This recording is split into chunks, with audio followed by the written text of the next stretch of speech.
তারিখ 1/6/2018।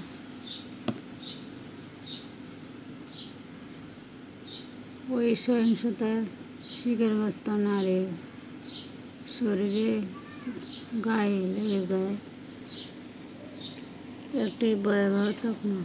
তালাকপ্রাপ্ত নারী, স্বামী পরিত্যক্ত নারী।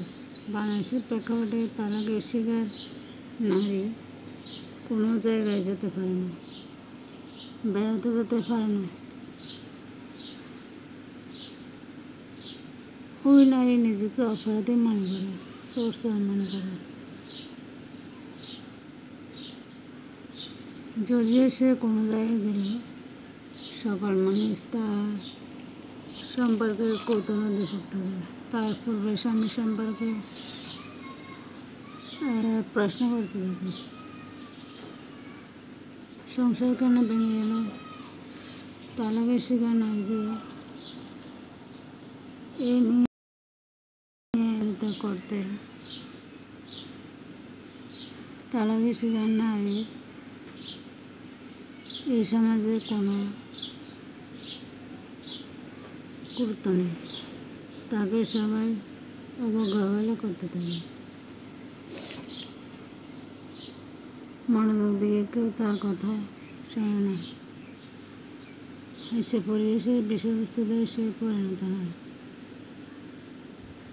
এই সমাজের মানুষেরা বাংলাদেশের প্রেক্ষাপটে তালাকের শিকার নারীকে সামনে বা পিছনে তাকে তিরস্কার করতে থাকে।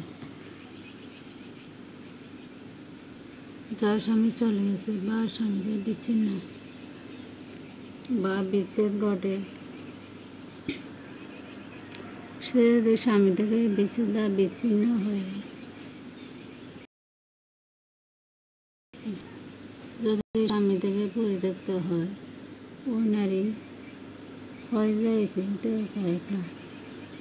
তাই তার শরীর সারাদিন চলতে থাকে, মন জলে পড়ে ছাই হয়ে